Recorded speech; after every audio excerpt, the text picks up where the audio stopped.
The United States has enacted strict export restrictions designed to limit China's access to vital technologies, especially within the semiconductor and artificial intelligence industries.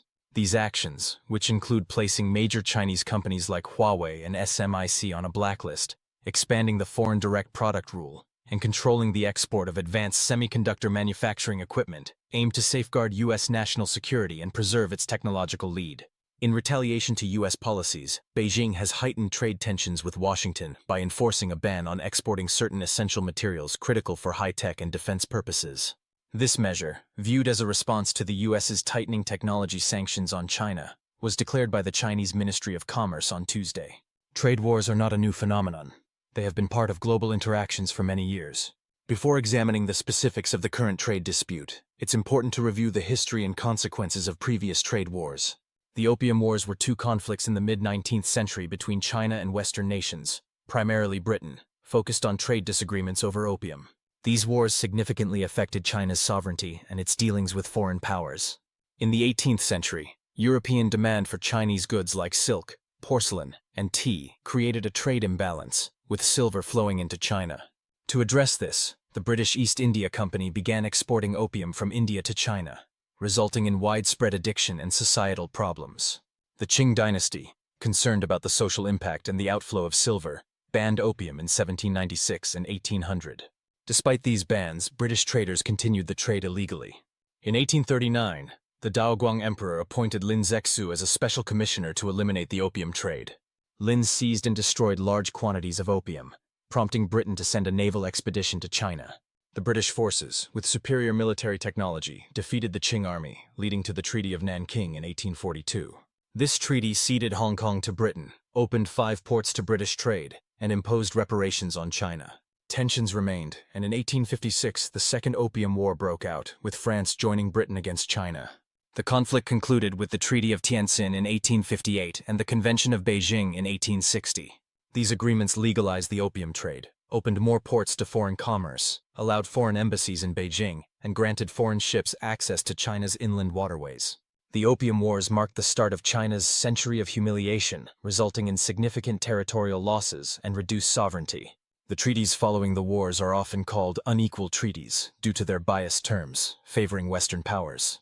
These events weakened the Qing dynasty and exposed China to increased foreign influence and internal conflict. The Smoot-Hawley Tariff Act of 1930 was a major U.S. law intended to protect American businesses and farmers during the Great Depression by imposing high tariffs on over 20,000 imported goods. The act raised average tariff rates to nearly 60%, among the highest in U.S. history. The passage of Smoot-Hawley led to immediate retaliation from America's trading partners.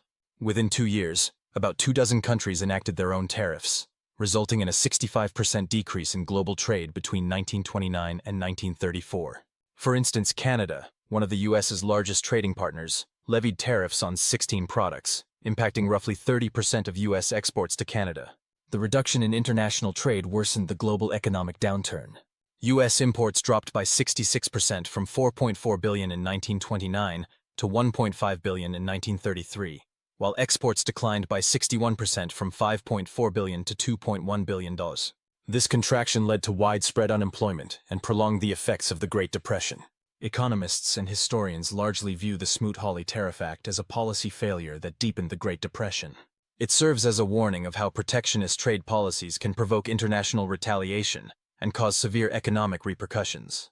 The last trade war before the current one occurred in 1960 between the EU and the US. In the early 1960s, the United States and several European nations, notably France and West Germany, engaged in a trade dispute known as the Chicken War. This conflict arose when European countries imposed tariffs and price controls on imported U.S. chicken to protect their domestic poultry industries, which were struggling against the influx of affordable American poultry. These measures led to a significant decline in U.S. chicken exports to Europe. In retaliation, President Lyndon B. Johnson's administration in 1964 enacted a 25% tariff on various European imports, including light trucks, potato starch, dextrin, and brandy. This tariff, commonly known as the chicken tax, had a substantial impact on the automotive industry, particularly affecting German manufacturers like Volkswagen, which had been exporting light trucks and vans to the U.S. The imposition of the chicken tax resulted in a sharp decrease in imports of these vehicles, effectively protecting U.S. automakers from foreign competition in the light truck market. Over time, while tariffs on potato starch, dextrin, and brandy were eventually removed, the 25% tariff on light trucks remains in place today. This enduring policy has had lasting effects, including prompting foreign automakers to establish manufacturing plants within the United States to bypass the tariff. Now let's discuss the current U.S. policy and analyze its lack of success. The U.S. restrictions have driven China to prioritize self-sufficiency. Significant state investments in research and development have allowed companies like SMIC to make considerable progress in semiconductor manufacturing. Domestic innovation in artificial intelligence, quantum computing, and telecommunications has surged, fueled by increased funding and government incentives. China has strengthened relationships with non-U.S. technology providers and nations not fully aligned with American policies, such as Russia and some European and Asian countries. Through strategic partnerships and initiatives like the Belt and Road, China has diversified its supply chains and reduced its reliance on U.S. technology. The extraterritorial nature of U.S. export controls has strained relations with key allies and partners. Companies such as ASML and TSMC have worked to lessen their dependence on U.S. technologies to avoid being affected by these restrictions. Major U.S. technology firms, including NVIDIA, AMD, and Lam Research, have reported significant revenue losses due to reduced access to the Chinese market. These export controls have hindered U.S. companies' potential for economies of scale, potentially weakening their global competitiveness over time. Despite the restrictions, Chinese companies have introduced advanced products showcasing technological sophistication. For example, Huawei's new AI chips and smartphones feature cutting-edge designs and manufacturing techniques. China's indigenous innovation strategy, bolstered by state-led initiatives and international collaboration, has spurred remarkable advancements across various industries. When did the trade war start? The trade war between the United States and China began during President Trump's first term, marking a significant shift in their economic relationship. This conflict was characterized by the imposition of tariffs on hundreds of billions of dollars worth of goods, disrupting trade flows and creating uncertainty in global markets. The trade war started in 2018 when the Trump administration imposed tariffs under Section 301 of the Trade Act of 1974, citing issues such as intellectual property theft, forced technology transfers, and unfair trade practices by China. The U.S. also pointed to its large trade deficit with China, which exceeded $375 billion in 2017, as evidence of these imbalances. The first round of tariffs. In July 2018, the U.S. imposed tariffs on $34 billion worth of Chinese goods, including machinery, electronics, and industrial products. China responded with tariffs on U.S. agricultural products, including soybeans and pork. By the end of 2019, the U.S. had extended tariffs to $550 billion worth of Chinese imports, covering a wide range of consumer goods such as electronics, textiles, and toys. Meanwhile, China imposed tariffs on $85 billion worth of U.S. exports. These tariffs increased costs for U.S. businesses reliant on imported goods, often passing the burden onto consumers through higher prices on everyday items. China's reaction. China's retaliatory tariffs heavily impacted U.S. farmers, especially soybean exporters, who saw their sales to China drop as Beijing turned to alternative suppliers like Brazil. To help offset these losses, the U.S. government provided over $28 billion in aid to farmers between 2018 and 2020. Economically, studies indicated that U.S. consumers and businesses bore much of the tariff burden. For example, the Federal Reserve Bank of New York estimated that in 2019, tariffs cost the average American household $831 annually. Meanwhile, Chinese exports to the U.S. declined in key sectors like machinery and electronics, prompting Beijing to diversify its export markets and increase domestic consumption. Phase 1 trade deal. After 2 years of escalating tensions, the U.S. and China signed the Phase 1 trade deal in January 2020. Under the agreement, China committed to purchasing an additional $200 billion worth of U.S. goods and services over 2017 levels, with specific targets for manufactured goods, agriculture, and energy products. China also pledged to address intellectual property concerns and eliminate forced technology transfers. In return, the U.S. suspended planned tariff increases and reduced some existing tariffs. However, the COVID-19 pandemic disrupted trade flows, and by the end of 2021, China had fulfilled only 60% of its purchasing commitments. The deal also left unresolved issues such as state subsidies and industrial policies. Broader effects of the trade war.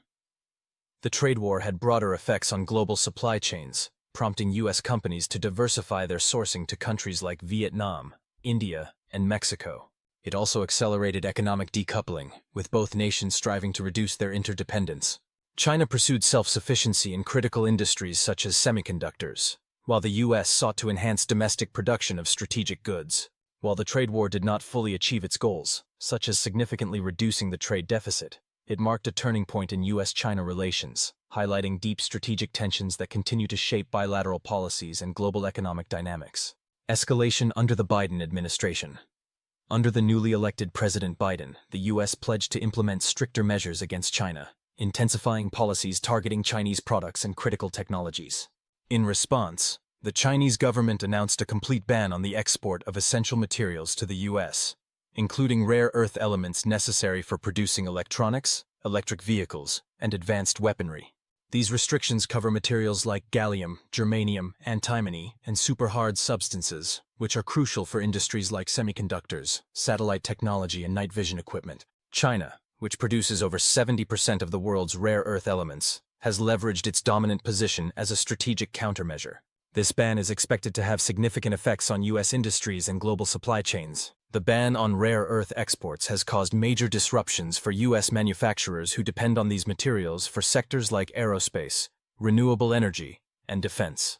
These industries are urgently seeking alternative sources with limited success. As a result, prices for rare earth materials have skyrocketed, causing supply chain bottlenecks and threatening the competitiveness of U.S. companies.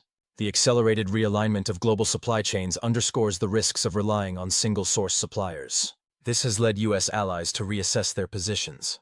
While some may side with the U.S., others might strengthen ties with China to avoid being drawn into the conflict. The fragmentation of global trade could weaken U.S. influence and disrupt long-standing alliances. China's strategic leverage in critical materials demonstrates its ability to retaliate against U.S. restrictions, strengthening its negotiating position. The ban highlights China's willingness to escalate economic confrontations, raising the stakes for future policy decisions. This creates significant economic challenges for the U.S., as Trump's aggressive stance risks alienating parts of the business community and U.S. allies dependent on stable trade with China. Industries reliant on Chinese goods face rising costs, threatening domestic jobs and economic growth. The economic backlash could undermine the administration's promises to revive U.S. manufacturing and protect jobs, creating domestic political challenges. The U.S. is also engaged in a new currency war. President-elect Donald Trump has warned the BRICS nations, Brazil, Russia, India, China, and South Africa, against attempting to establish a new currency that could challenge the U.S. dollar's dominance. Trump threatened 100% tariffs on these countries if they move forward with such plans, emphasizing that replacing the dollar would have severe economic consequences, including limited access to U.S. markets. China, as a key BRICS member, has actively promoted the internationalization of the Chinese yuan, renminbi, to reduce dependence on the U.S. dollar. This includes encouraging the use of the yuan in global trade, establishing currency swap agreements, and introducing yuan-denominated financial instruments. China has even urged Middle Eastern oil suppliers to accept the yuan for oil transactions and has implemented policies to increase its use in cross-border trade. These moves align with China's broader strategy to create alternative financial systems and reduce reliance on Western-dominated institutions. The U.S. views these actions as a threat to the dollar's supremacy and has indicated a willingness to use economic measures like tariffs to counteract them. The evolving dynamics between the U.S. and BRICS nations reflect the complex interplay of economic policies and geopolitical strategies in the global economy. China is not the only nation pursuing this approach. Russia has also intensified its dollarization strategy, increasing the use of rubles and other non-dollar currencies in trade, particularly with China and other BRICS countries. In December 2023, Iran and Russia finalized an agreement to conduct bilateral trade using their national currencies, the Iranian rial and the Russian ruble, rather than the U.S. dollar. This agreement strengthens ties between the two nations and reduces their dependence on the dollar, especially given the extensive U.S. sanctions on both countries. The deal was formalized during a meeting between the central bank governors of Iran and Russia and allows the use of non-SWIFT interbank systems, enabling direct transactions between their local currencies. This move is part of a broader trend among nations to dollarize their economies, promoting the use of local currencies in international trade.